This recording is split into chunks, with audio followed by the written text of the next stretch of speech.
Assalamualaikum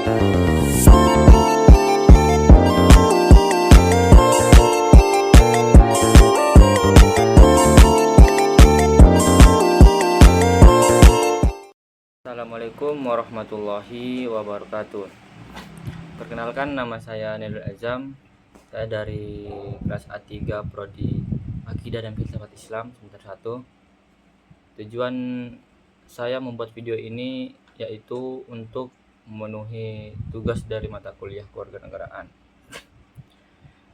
Jadi di sini saya akan membahas tentang demokrasi. Sebelum masuk ke pembahasan, saya akan menyebutkan terlebih dahulu poin-poin apa saja yang akan saya bahas. Yang pertama yaitu apa itu demokrasi. Yang kedua, bagaimana demokrasi dapat mendorong kesejahteraan rakyat. Yang ketiga, untuk apa demokrasi diterapkan di dalam suatu negara. Yang keempat, problem demokrasi di dalam suatu negara. Dan yang terakhir yakni kritik mengenai demokrasi. Masuk ke pembahasan yang pertama yaitu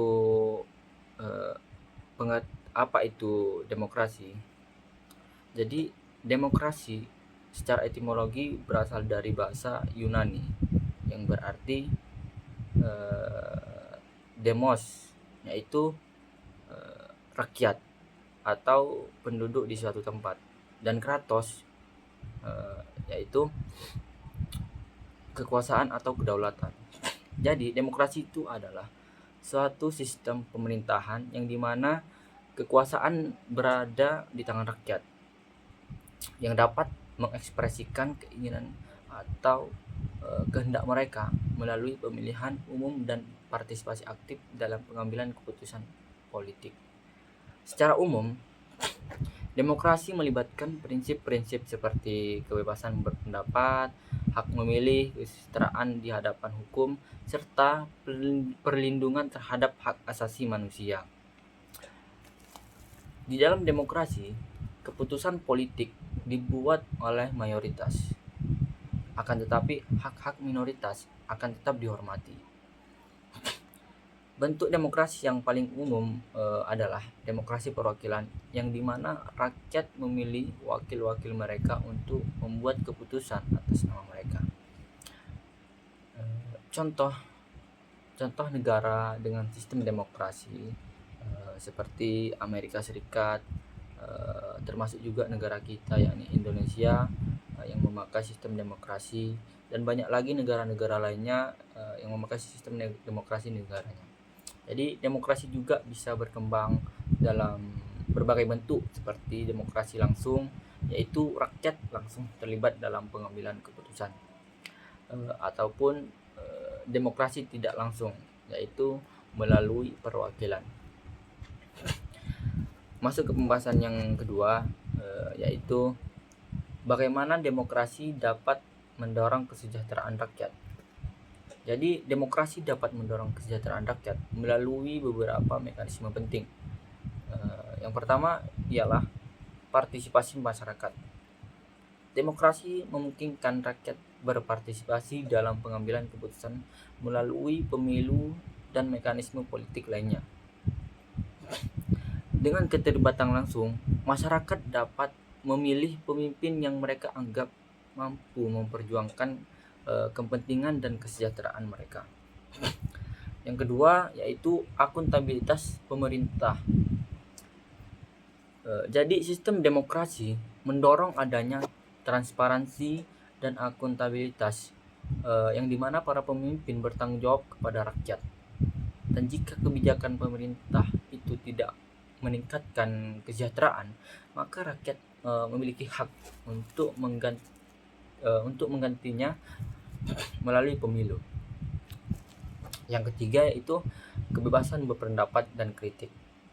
Di dalam demokrasi, kebebasan berbicara dan media bebas memungkinkan rakyat mengawasi pemerintah, mengkritik kebijakan-kebijakan yang tidak efektif, dan menyuarakan kebutuhan mereka Kritik yang konstruktif dapat mendorong perbaikan kebijakan yang lebih sesuai dengan kesejahteraan rakyat. Jadi dengan proses yang melibatkan partisipasi, transparansi dan kebebasan, demokrasi memberikan platform yang memungkinkan rakyat turut serta dalam menciptakan lingkungan yang kondusif bagi kesejahteraan mereka sendiri. Masuk ke pembahasan yang selanjutnya, yakni untuk apa demokrasi diterapkan di dalam suatu negara. Jadi demokrasi diterapkan di dalam suatu negara itu untuk berbagai tujuan penting. Di antaranya yang pertama, menjamin partisipasi rakyat dalam pengambilan keputusan.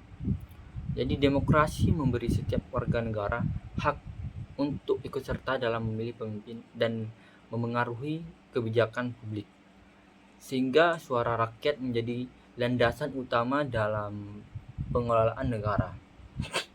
Yang kedua yaitu melindungi hak asasi manusia. Dalam demokrasi, kebebasan individu seperti kebebasan berpendapat, berkumpul, dan beragama dijamin. Hal ini memungkinkan warga negara untuk mengekspresikan diri mereka tanpa adanya rasa takut akan penindasan. Yang keempat, mencegah kekuasaan otoriter. Dengan pembagian kekuasaan dan adanya sistem check and balance, demokrasi mencegah penumpukan kekuasaan di tengah satu individu atau suatu kelompok. Hal ini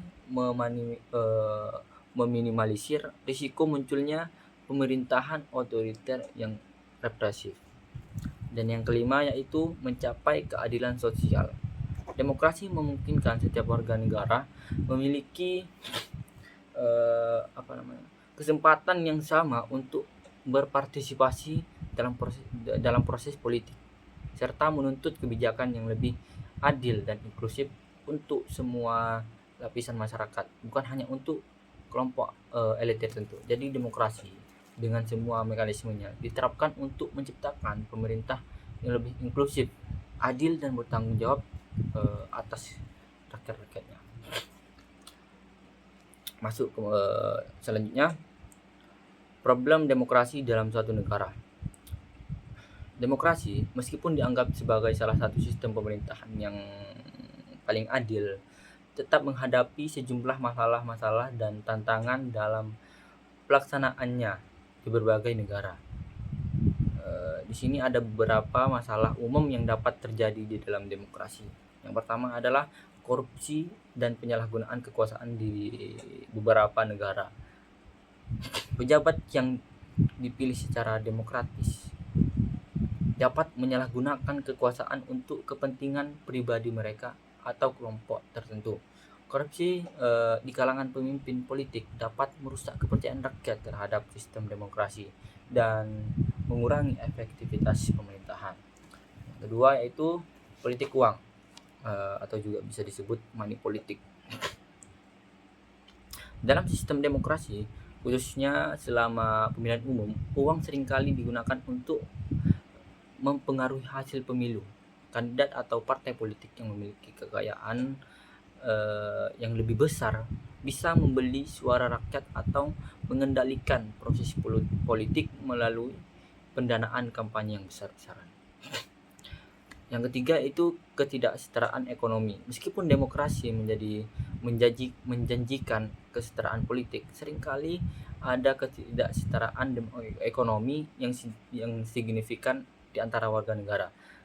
Ketidaksetaraan ini bisa menyebabkan ketidakseimbangan dalam partisipasi politik, di mana suatu kelompok yang lebih kaya atau lebih kuat secara ekonomi memiliki pengaruh lebih besar dalam pengambilan keputusan politik. Jadi demokrasi harus membutuhkan pengawasan, transparansi dan partisipasi aktif dari warga negara untuk berfungsi dengan baik. Meski ada banyak tantangan, negara yang mampu mengatasi masalah-masalah ini biasanya memiliki pemerintahan yang lebih responsif dan akuntabel terhadap kebutuhan rakyatnya. Eh, Lanjut ke pembahasan yang berikutnya, yakni kritik mengenai demokrasi.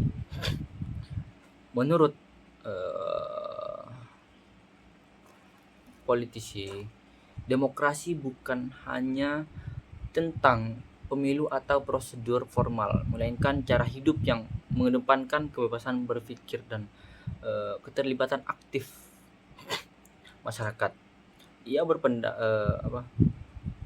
Polisi ini berpendapat bahwasanya demokrasi sejatinya harus memungkinkan setiap warga untuk berpartisipasi secara kritis dalam pengambilan keputusan politik, bukan hanya menjadi pemilih pasif.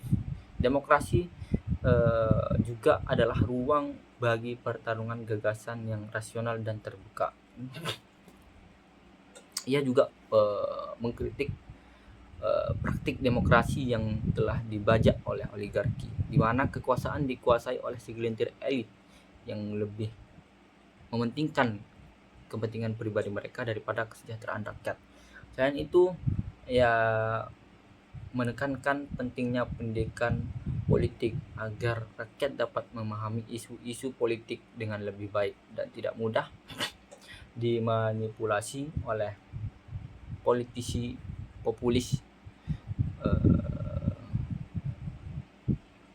Dan tanpa kebebasan berpikir dan partisipasi aktif, demokrasi itu akan kehilangan esensi utamanya. Jadi itulah dia penjelasan dari saya mengenai demokrasi. Jadi hanya ini yang dapat saya sampaikan. Mohon maaf jika ada salah. Wassalamualaikum warahmatullahi wabarakatuh.